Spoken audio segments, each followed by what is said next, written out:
Bom dia, primeiramente satisfação estar aqui com vocês. Eu vou lecionar sobre o ponto 8 do concurso, que é destinado a falar sobre o ativo mobilizado e propriedade para investimento. Então, incorporando a nossa aula, na aula anterior, a gente abordou sobre o ativo imobilizado, né? E falamos sobre a conceituação, a classificação e conteúdo dessas contas, os critérios de mensuração, gasto de capital, gasto do período e depreciação, amortização e exaustão. A gente vai fazer agora uma pequena reinserção ao capítulo anterior da nossa aula e aí a gente parte para falar de propriedade para investimento. O material que eu tinha mencionado para vocês na aula anterior é esse aqui, material base do livro do professor Salotti, Lima, Bussi, Malagrida, o Contabilidade Financeira e o livro Manual de Contabilidade Societária, no capítulo 13. Além disso, a gente pode e deve ler o CPC de 27. E esses são alguns vídeos que podem auxiliar na fixação de conteúdo, tá? Então, falado isso, a gente demonstrou o nosso balanço patrimonial. Na figura do nosso balanço, a gente tem diversas contas, né? As contas separadas do ativo circulante e do ativo não circulante. No ativo não circulante tem a nossa conta de interesse, que é o nosso imobilizado. O imobilizado, ele tem como fim, né? Ele tem como fim a manutenção da atividade da organização, e ele é formado geralmente, sempre, pelos bens corpóreos dessa organização, que de fato ele mantém esses bens corpóreos numa visão de que isso gerará benefícios futuros por meio das operações em que esses imobilizados gerarão, tá? A partir das suas atividades fins. Tá? Então, recapitulando o que diz o CPC 27, é um item tangível mantido para uso na produção, atividade, para fornecimento de mercadorias ou serviços, para aluguel a outros, tá? E fins administrativos. Uma visão de que espera-se que o seu uso desse bem tangível, né, ele possa ser utilizado por mais de um exercício. Tá? Então, se a gente tem um imobilizado, se a gente compra uma máquina, a gente tem algumas expectativas com essa máquina. Primeiro ponto, se a gente tem uma máquina de Xerox, né, a gente fala o seguinte, olha, compramos com um determinado fim, com um determinado objetivo, né? E esse objetivo é o auxílio e o seu uso na atividade principal. Só que, se eu não utilizo esse item na minha atividade principal, ele já não caracteriza mais como imobilizado, né? Se eu comprei essa máquina de Xerox aqui, ela deve ser para atividade principal. Só, professor, que eu comprei o imobilizado, mas com outra finalidade que não seja a atividade principal de xerocar. Comprei porque eu percebi uma possibilidade de ganho por meio de uma certa valorização. Então se você comprou essa máquina com a visão de ganho,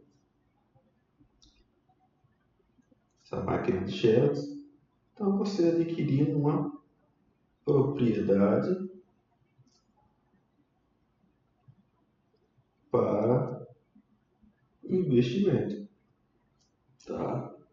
Uma propriedade para investimento.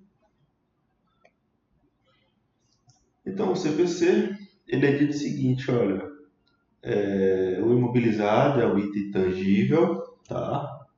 Mantido para o uso na sua produção ou fornecimento de mercadorias ou serviços para aluguéis a outros ou para fins administrativos, que se espera por mais de um período a sua utilização que gere benefícios futuros, tá?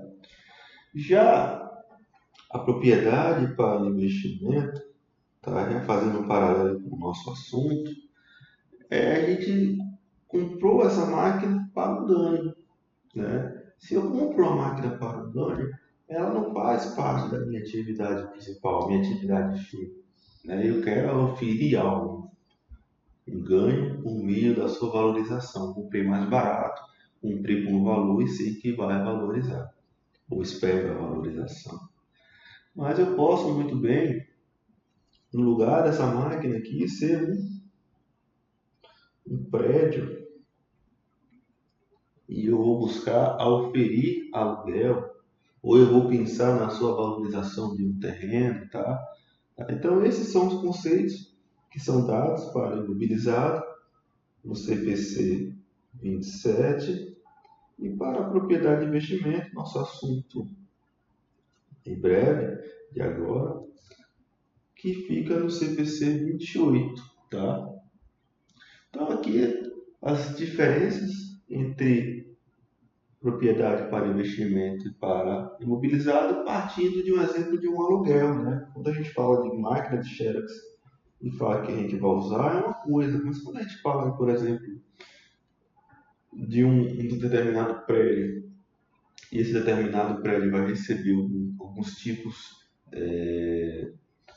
de, como é que se diz, de público, né? Isso vai depender do como se trata isso. Por exemplo, o imobilizado, se a gente fala de aluguel, a gente cobra um aluguel, por exemplo, ele tem umas diferenças, né? Olha, eu tenho um prédio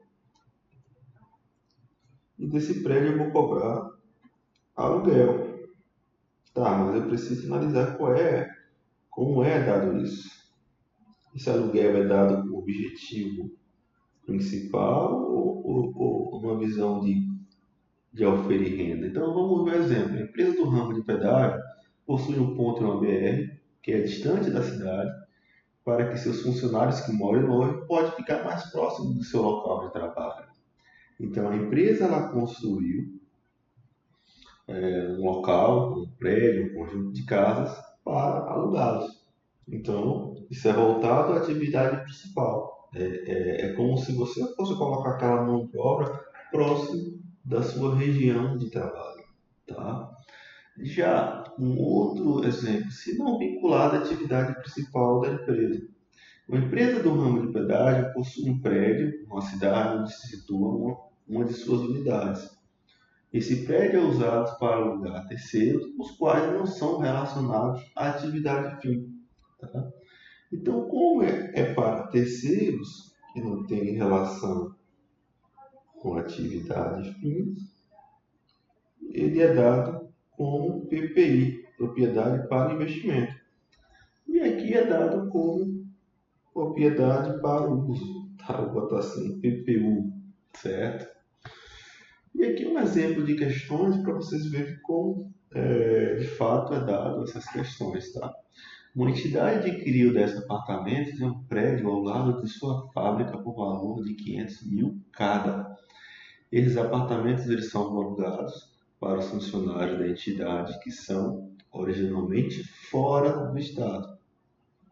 Aí fala, olha, no balanço patrimonial dessa entidade, os apartamentos devem ser evidenciados em qual subgrupo, né?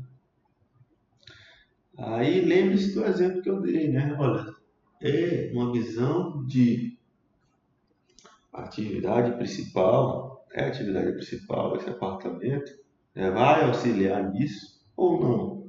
Ou é só para oferir uma certa renda, né? eles serão alugados para funcionários que são de fora do estado. Então, se eles são fora do estado, a gente considera como PPU, né? Propriedade para PPI, rapaz. Imobilizada PPI, rapaz. PPI também, tá? Então, é dado como um ativo imobilizado, tá? Já um outro exemplo, a empresa de papel e celulose Sicor construiu sua nova planta industrial perto da plantação de eucalipto. A cidade mais próxima está localizada a 100 quilômetros de distância. Com o intuito de auxiliar seus empregados, a empresa construiu um alojamento para ser alugado a eles. No que tange os gastos por esse alojamento, a classificação correta será, adivinhe, ativo imobilizado. Tá? A visão de aproximação dessas pessoas por conta das dificuldades para que eles estejam próximos da sua região de trabalho, ou seja, próximos da atividade principal da organização. Então, o imobilizado, como vimos na aula anterior, é um tangível, né, com uso da produção, com a intenção de fornecimento de mercadorias ou serviços, ou para aluguel a outros, desde que relacionados à atividade da entidade, como a gente viu nos exemplos mencionados, e para fins administrativos. A classificação desses ativos, bens em operação, ou seja, todos os bens e recursos utilizados pela entidade para realizar essa atividade fim, e os bens em andamento, todos os bens que ainda não estão em condições de serem utilizados na realização dessa atividade. Tá? E como é que a gente deve reconhecer e fazer a mensuração inicial desse ativo imobilizado? Segundo a Lei 6.404, lá no seu artigo 183, no inciso 5, os elementos do ativo eles devem ser mensurados, né, e reconhecidos da seguinte forma. Os direitos classificados no imobilizado devem ser mensurados, devem ser reconhecidos pelo seu custo de aquisição, deduzidos ou diminuídos do seu saldo das respectivas contas que tratam a sua depreciação. Tá? O valor contábil do ativo ele também pode ser deduzido por meio de uma perda que se pode esperar por esse artigo, ou seja, se a gente percebe que esse ativo ele já não tem mais a sua capacidade, o seu vigor, né? Então a gente pode perceber que ele não dá mais ele não tem mais esse seu valor, né?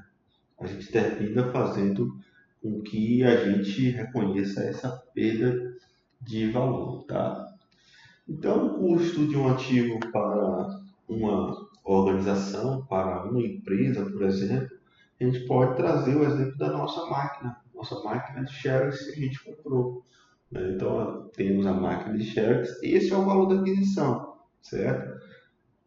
Como é que eu vou chegar no valor desse item? Né? Qual seria o seu valor desse item? Olha, o valor da aquisição, menos os descontos abatidos que a gente conseguiu, mais os juros dos pagamentos a prazo. Opa! Com licença, professor Luiz? Não, Thiago. Oh, desculpe. Tá, tranquilo. Mais valores de frete, comissão. Se tiver algum motivo de desembaraço com a importação, visto que foi um item importado, o custo de preparação do local, entrega, armazenagem, instalação e montagem, tá? E custos com teste se for necessário, tá? Então aqui, ó, perceba, o custo de uma aquisição de um terreno ele deve conter o seu valor de aquisição, mais todos os gastos que são relacionados, para que a gente coloque esse terreno nas condições desejadas por nós como empresa. Se a gente compra essa máquina de Xerox, a gente vai colocar e vai considerar como seu custo tudo aquilo que a gente necessita para colocar como condições desejadas, tá? Por nós gestores e líquido de eventuais receitas ou ganhos durante todo esse processo. Esses custos adicionais também podem ser taxas, comissões, impostos que são incidentes. Tá? Um exemplo aqui que a gente falou na aula foi quanto a compra de um equipamento, e esse equipamento a gente teve alguns gastos que foi por conta da sua instalação. Tá? Então esse gasto por instalação, lembre-se sempre, ele faz parte de que ele foi um gasto para colocar esse item nas condições que a gente deseja para o seu trabalho. Tá? E aqui está, né? Olha, a gente comprou um equipamento, o valor de 7.300. Por que 7.300? Né? Porque de fato ele vale 7.000. Só que a gente teve que gastar 300 reais com o seu valor de instalação por esse prestador de serviço. Então, olha lá, máquinas e aparelhos, 7.300. Saiu do banco, 7.000, a compra desse equipamento, e pagamos do caixa 300 para o prestador de serviço para colocar. Tá? E o que é que não entra como custo? O que é que não entra como custo? Olha, professor, custo administrativo, propagandas e atividades promocionais, custo para transferir uma atividade a um novo local, o custo de treinamento de pessoal e o custo de empréstimo. Tá? Então, se a gente comprou a nossa máquina de Xerox, a gente precisa pagar um custo de treinamento para esse pessoal usar. Só que ele não vai entrar no custo do imobilizado. A gente resolveu trocar a máquina. A gente vai mudar de local, precisaria de uma equipe para fazer isso. Esse custo não entrará no somatório de custos do nosso imobilizado, da nossa máquina de Xerox.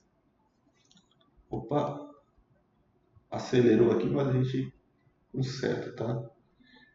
Então aqui, imobilizado, mensuração inicial, custo de aquisição, da sua construção, depende também do que a gente está fazendo, mas os gastos com a intenção de deixá-lo disponível para uso de forma subsequente, né? Passou o início, né? A máquina está aqui, chegou hoje, posteriormente, como é que a gente vai mensurar? Olha, o custo e reconhecer as suas depreciações ao longo da sua vida útil, tá? E além disso, reconhecer se houve uma perda do seu valor. E aí a gente faz aquele teste de PERT, tá? Se for o caso, tá? Reavaliação não é mais proibido, ou desculpa, não é mais aceito. Então, não é algo que a gente pode contar. E eu deixei esse vídeo embaixo, certamente vocês viram, né? Recebi perguntas de colegas, questionamentos no e-mail.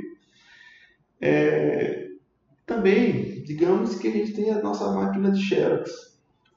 A nossa máquina de Xerox, né, nosso equipamento xerográfico, a gente utiliza aqui na nossa instituição, tá, para tirar a Xerox dessas pessoas. Já sabemos como fazemos o nosso reconhecimento inicial, já sabemos como fazer o nosso reconhecimento subsequente, só que a gente também pode ter gastos subsequentes com essa máquina, né? Por exemplo, a gente precisa fazer a manutenção do equipamento, né? A gente precisa reconhecer que vai ter algumas coisinhas ali que a gente precisa fazer com a intenção que ela continue nos entregando de acordo com o prazo estabelecido de vida útil, né? Ou seja, o que a gente faz não vai aumentar o seu prazo de vida útil, né? Por exemplo, se essa máquina de Xerox ela tem uma vida útil de 10 anos, a nossa manutenção é que de fato ela nos entregue ao longo desse período, tá? Ou seja, a gente vai fazer uma manutenção, a gente faz algum tipo de reparo, tá? E esse valor não é considerado material e quando elas beneficiam menos de um período, ou seja, a gente faz, mas eles só vão beneficiar de fato se a sua vida útil, tá? A gente busca manter de fato com que essa máquina de xerox esteja de acordo para que a gente utilize na nossa atividade, né? E essa atividade ocorra tudo o que a manutenção dela foi feita, tá? E ela vai ser reconhecida como uma conta de despesa dentro do próprio período de manutenção, tá? A gente tem também, que é o chamado gasto de capital, o anterior foi gasto do período, tá? Também chamado de OPEX. Já o CAPEX, ele fala o seguinte, olha, o prazo de vida útil dessa máquina de xerox é de 10 anos. 10 anos. Só que a gente vai fazer melhorias com a intenção que saia dos 10 e passe para os 12, tá? A gente vai trocar alguma coisa, né, dentro dela, fazer algumas coisas dentro dessa nossa máquina, com a intenção de que ela aumente mais exercícios sociais, ela saia de 10 para 12. Então a gente vai fazer melhorias nesse bem de capital, tá? E aí o que é que fala aqui, ó? O montante de investimento realizado em máquinas e equipamentos de forma a manter a atividade operacional, tá? São gastos que irão beneficiar mais de um exercício social, ou seja, de 10 para 12.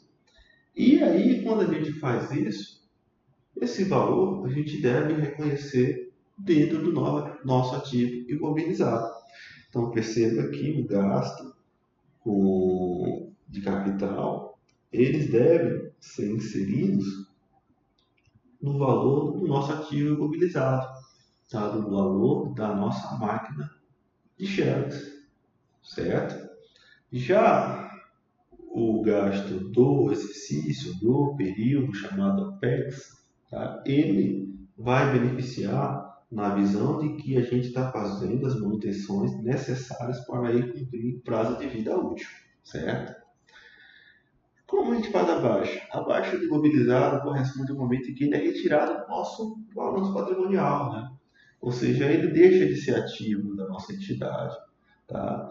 Ele só sai por motivo de venda, por exemplo, que a gente resolveu desfazer da nossa máquina de shares, resolvemos desfazer do nosso prédio, tá? Ou quando a gente percebe que ele já venceu assim e não está dando mais benefícios econômicos futuros com a sua utilização ou por conta da sua venda, tá? E aí, falar do nosso ativo imobilizado, né? A gente fez uma breve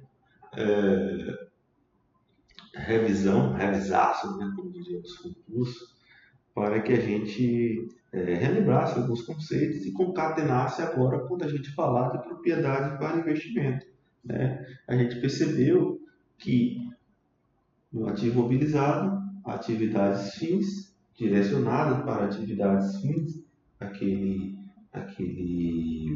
bem intangível que a gente adquiriu, a máquina de xerox, o nosso prédio, né? Então é um bem tangível para o uso da nossa atividade fim, né? Ele tem um seu uso específico.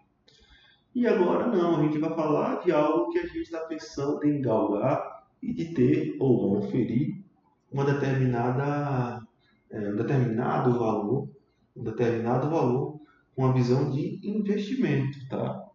Então, ao final de hoje dessa, dessa nossa aula, eu tenho interesse que vocês comecem a entender o conceito de propriedade para investimento, identificar os critérios de mensuração do PPI, né, da nossa propriedade de investimento, tá? O assunto, pessoal, lá no capítulo 10 do nosso Manual de Contabilidade Societária, tá? E, por favor, leiam o CPC 28, tá? A gente falou do CPC 27 para o imobilizado e agora o 28 do nossa propriedade para investimento. Percebemos que imobilizado, falamos agora, né? Falamos na nossa última aula, ele faz parte do ativo não circulante, E temos agora a figura de investimentos no nosso balanço patrimonial, na figura do não circulante. O nosso investimento ele tem algumas subcontas, tá? Ele tem algumas subcontas direcionadas a investimentos. Ou seja, se eu tenho contas nas subcontas de investimentos, eu já estou dizendo o seguinte, olha, Tiago,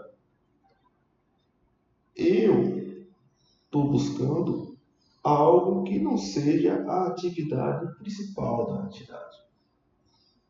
Se eu trabalho com venda de celular e eu invisto em outras coisas, como ações, aquisições, participações em outras organizações, obra de arte, eu estou te falando o seguinte, essa compra não se destina à manutenção da atividade, tá?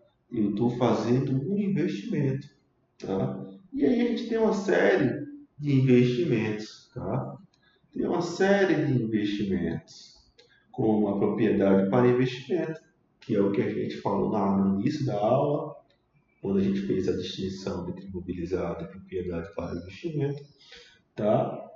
Mas a gente vai primeiramente falar das subcontas que existem dentro da conta investimento, tá? A gente tem participações permanentes em outras entidades, tá? Ou seja, a gente adquiriu uma parcela de uma outra empresa com a intenção de determinados fins, né? Ou seja, ele tem um interesse com esse investimento que ele me dê retornos a partir dos resultados dessa organização, ou que essa organização ela possa nos vender mercadorias mais baratas, a gente tem uma sinergia com a organização e a nossa empresa principal tem algum tipo de retorno por isso. Então a gente compra, adquire, aquisiciona o capital social de uma determinada organização, tá? E tem característica tanto permanente, tá? Ou seja, a característica desses investimentos é permanente. Eu estou comprando aqui e irei manter esse investimento por diversos períodos sociais, certo? A gente também pode comprar obra de arte, um terreno adquirido com objetivo de revenda futura, tá? E esse investimento não é de caráter permanente. A gente também pode comprar ações da Bolsa de Valores e não tem a realização esperada nos próximos 12 meses. A gente comprou aqui e a gente vai vender dentro desse período, tá? Então, não classificado no ativo circulante.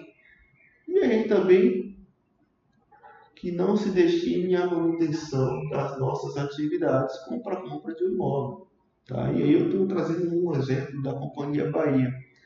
Um imóvel que a gente comprou, né, numa zona com potencial de valorização. E aí o nosso objetivo é o seguinte, olha, a gente é uma empresa automotiva, tá? E aí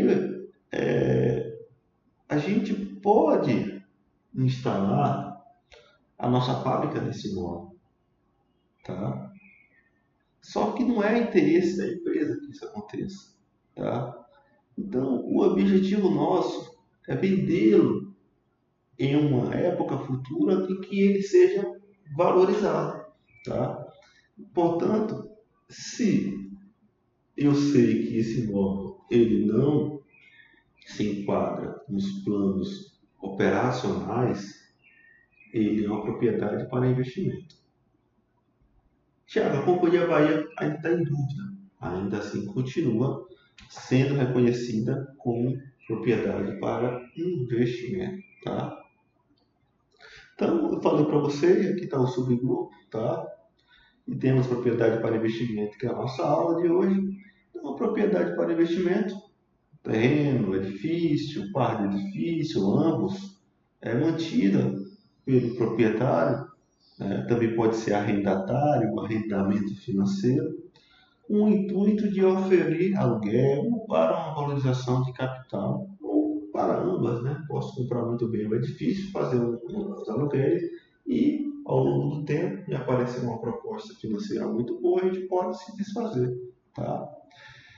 Se eu digo que é para oferir aluguel e para valorização, eu estou dizendo o seguinte: olha, a gente não vai usar na produção, tá?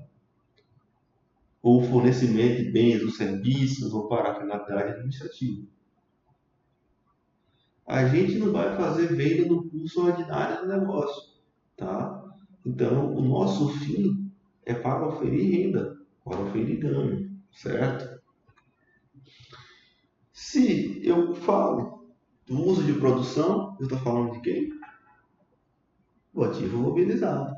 Se eu falo de venda, eu estou falando de quem? Do CPC-16, do estoque. Ele está falando que vai vender, ou seja, faz parte de nós essas vendas ao longo desse período.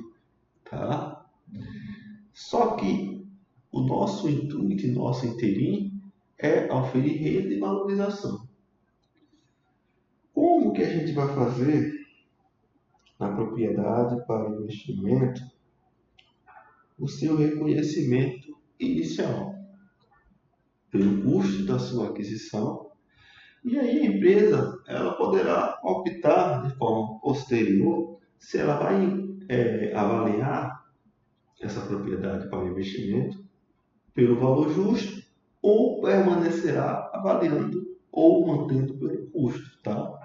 Só que tem um detalhe, pessoal.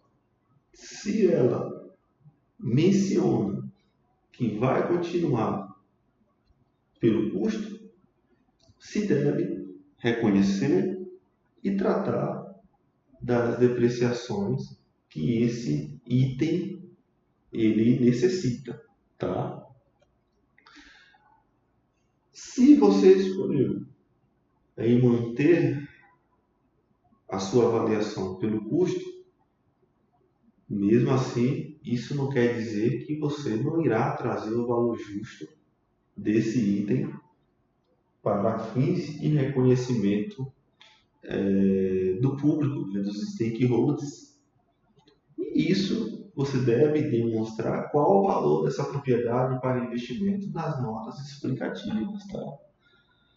Por sua vez, se a empresa escolhe mensurar a PPI pelo método do valor justo, essas variações que acontecem pela avaliação do método do valor justo devem ser reconhecidas diretamente no resultado, tá? Como, por exemplo, o imóvel para aluguel, um imóvel para a valorização do capital, um imóvel para aluguel, para a valorização do capital duas vezes. Tá? Então, temos aqui um exemplo. A empresa F tem um grande terreno localizado em uma área industrial e zona residencial da classe média da cidade de Feira de Santana. A atual administração da empresa F ainda não decidiu, né, o que é que vai fazer com esse terreno. Né? A empresa F está crescendo em torno de 20% ao ano e provavelmente nesse terreno poderia ser construída a nova sede da administração. Por outro lado, os terrenos nessa área têm se valorizado em função de grande demanda por imóveis residenciais. Perceba que há um dilema. Né? Caso a empresa F vendesse esse terreno, seria um lucro muito bom. E aí ele pergunta qual o critério de classificação desse terreno no balanço patrimonial. Como mencionei para vocês, se há um poderia, né, um faria, né, se há um se, ou há uma dúvida no há, esse uso indeterminado, essa futura pretensão indefinida, você deve colocar e reconhecer como uma propriedade para investimento, tá? E vai contabilizar como PPI, tá? Então, a Companhia Vitória adquiriu à vista, no início de X8, um terreno para venda futura, após valorização do capital. O custo total da compra foi de 2.500.000, tá? esse é o valor da compra desse terreno, tá?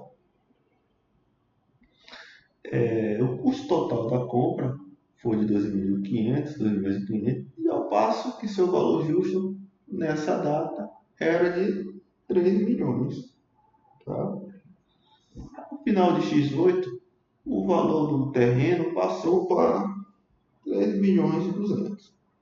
Aí ele fala, a empresa decidiu mensurar as demonstrações contábeis a valor justo. Ela falou, olha, eu não vou reconhecer, não vou continuar por custo, né, questão de depreciação não irei tratar, e também não quer dizer que eu vou reconhecer nas notas explicativas o valor justo. Por quê? Se eu conhecer o valor justo, ok, mas é porque eu também estou fazendo e estou trazendo dentro das demonstrações contábeis essa análise ao valor justo, tá? Então, a contabilização. Olha só, compramos a propriedade para investimento e pagamos um caixa, o equivalente de caixa, 2 milhões e 500. Nesse final desse período, vamos mensurá-lo a valor justo, tá? A decisão nossa, da nossa empresa. Então, tá bom. Então, reconheça 700. Por que 700? Porque foi o final de X8. O início de X8 foi a compra. E no final foi a variação que aconteceu desse período e chegou ao final do período com esse valor. Então, no ajuste ao valor justo de propriedade para investimento, que vai para a DRE, outras receitas e despesas operacionais, e a gente reconhece esse valor em propriedade para investimento no valor de 700 mil. Por que 700 mil? Porque no final de X8 o valor era 3.200. É o final. No início de X8, o valor era 2.500. Ora, professor, mas umas certas variações, 503 milhões, tá? Mas no final do período o valor já se alterou, tá? Então tá aqui, olha, o valor desse terreno aqui na nossa propriedade para investimento, tá? 2.500, 2 milhões e 500. E também tá aqui no final do ano, né? Então aqui no início do ano, ó, janeiro. E aqui no mês 12, olha aqui, ó, 700. Ganho com ajuste na nossa DRE. E também está no nosso balanço. Olha, passamos agora para 3 milhões e 200, porque 700 foi esse ganho que teve por conta do valor justo. Tá? Um outro exemplo, né, que a gente pode mencionar aqui seria a questão da compra de um aluguel. Tá? O aluguel no valor de 100 mil. Então temos aqui o nosso aluguel no valor de, desculpa, um imóvel no valor de 100 mil, no valor de 100 mil, tá? E aí, a depreciação adotada para esse imóvel é de linha reta, tá? Cujo seu valor residual ele vai ser estimado em zero e a vida útil projetada foi para 20 anos, tá? Esse imóvel ele foi classificado como uma propriedade para investimento, de acordo com o CPC 28, propriedade para investimento, e a entidade ele decidiu mensurá-lo a custo. Nada de errado nisso, tudo bem.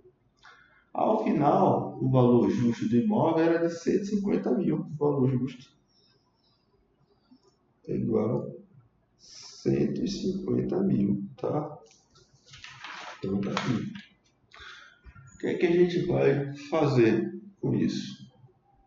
Olha só, compramos este imóvel com o seu valor de 100 mil, tá?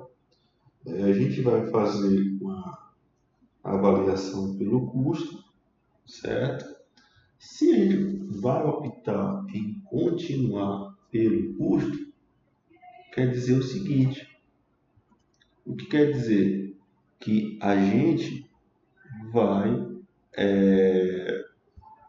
reconhecer que vamos fazer depreciação tá? Depreciação. E que vamos colocar o valor justo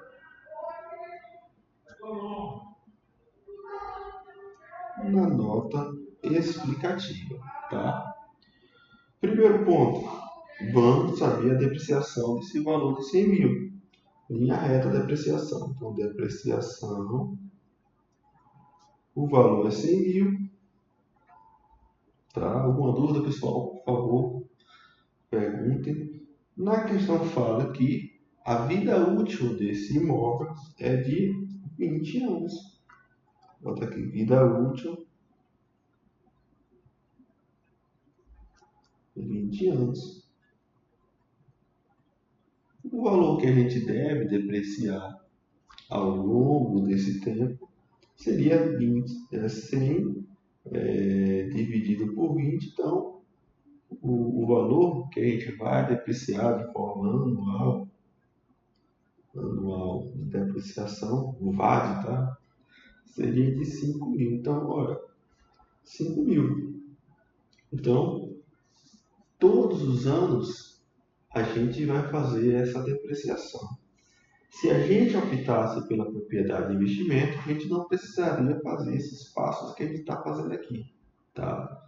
Mas a gente optou, decisão da empresa, decisão particular, fazer esse tipo de reconhecimento, né? Esse tipo de mensuração subsequente, tá?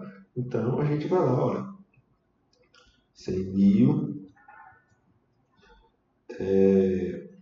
anualmente 20 anos, desculpa, 20 anos é o tempo de vida útil, que vai dar uma depreciação anual de 5 mil. Tá? Então tá aqui algumas definições, pessoal, que eu espero que fique lá na cabeça de vocês, tá? Por favor, perguntem, tá? E aí a gente vai. Primeiro ponto, como é que a gente vai reconhecer essa PPI, essa propriedade para investimento?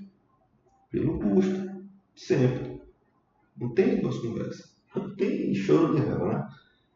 Então a gente vai lá. Forma de aquisição. A gente vai debitar a nossa PPI, né? Propriedade para investimento, que vai ficar lá na subconta, investimentos, e lá no nosso equivalente de caixa, banco, etc., duplicatas, a pagar, enfim, da forma que foi aquisicionada, né? Então a gente coloca lá. Vou botar aqui caixa, tá? Só para a gente fechar o entendimento. Então, 100 mil, caixa, 100 mil. Fechou? Então, aqui a gente fez o reconhecimento inicial pelo custo da compra, certo? Professor, e se a gente teve alguns gastos para deixar essa PPI de acordo com o interesse da organização da nossa empresa? Então, ele é somado, como a gente viu lá, ao valor da propriedade para investimento. Se a gente tem aquela shares e a gente pagou prestação de serviço para deixar aquele item de acordo para o nosso uso, a gente acrescenta esse valor, tá? E aí a gente coloca lá, propriedade para investimento, imóveis, valor de 100 mil na data, tá? De janeiro de X3. Subsequentemente, a gente vai reconhecer as nossas depreciações que ocorrem ao longo desse exercício, né? A gente vai acontecendo, a gente vai reconhecendo, tá? Vida útil, 20 anos. Valor anual, 5 mil. Então, olha lá, depreciação, tá? Eu vou fazer o débito da depreciação,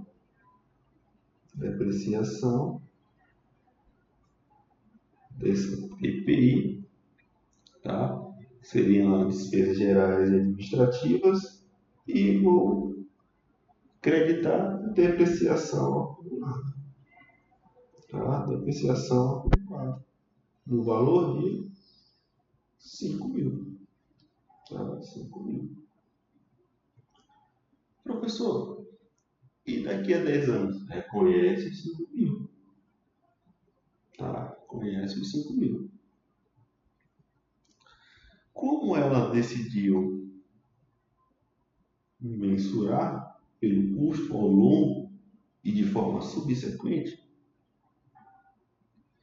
ela reconhece a sua depreciação, é isso? E o que é que vai acontecer com o valor justo, pessoal? Ora, o valor justo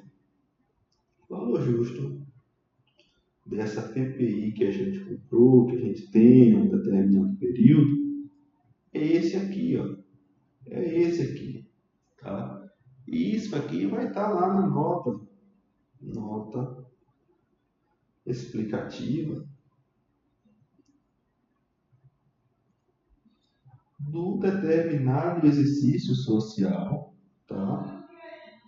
Que está sendo feita essas mensurações, tá? E aí a gente chega lá e coloca, demonstração do resultado, aqui os 5 mil da depreciação anual, a nossa PPI, tá? Aqui está o nosso balanço patrimonial, grupo de propriedade para investimento, tá? Nosso imóvel que a gente tem um valor de 100 mil, depreciação de 5 mil, tá?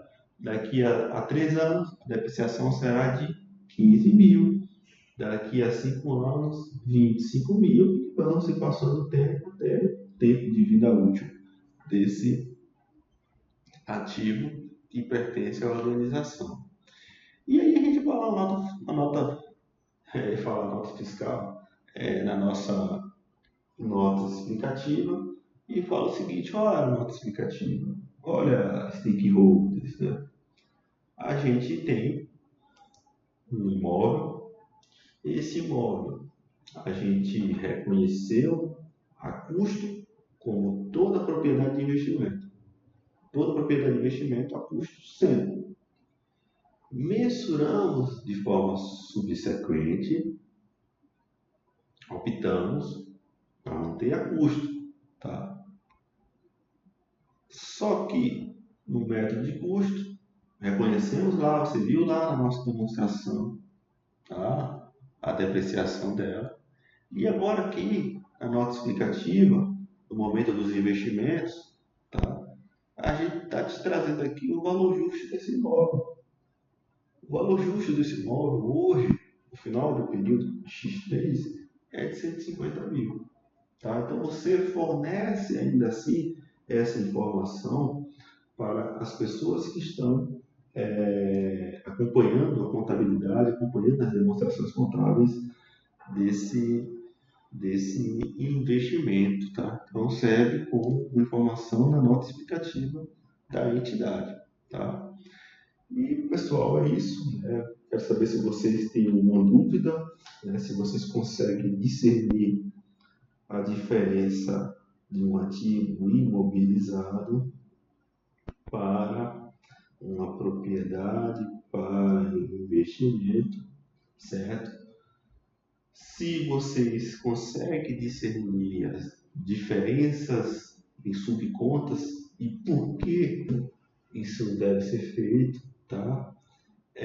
Como é a forma de tratamento quanto à questão da mensuração inicial, a mensuração subsequente, né? A gente percebeu que a propriedade para o investimento temos dois caminhos: custos, né? Mensuração, mantém custos, ou para o valor justo, não é isso? Valor justo. Se eu opto pelo custo, reconheço a depreciação e reconheço o que? Em nota explicativa, qual o valor justo desse item. É isso? Tá? Então a gente viu subgrupo investimento, um enfoque na conta de propriedade de investimento. Tá? Se ela decidiu que vai ser o custo, então deprecie essa máquina de cheques, deprecie esse esse imóvel que se tem, mas traga informação do valor justo às notas explicativas. Propriedade para investimento voltado sempre a oferir ganhos e a oferir aluguel, etc. Tá? Se eu trago esse ativo para o uso de produção, uso para atividade da empresa, eu estou falando de imobilizado. Tá? Então, é isso, pessoal. Aqui são algumas referências, tá, que eu utilizei e vocês podem utilizar. Tá?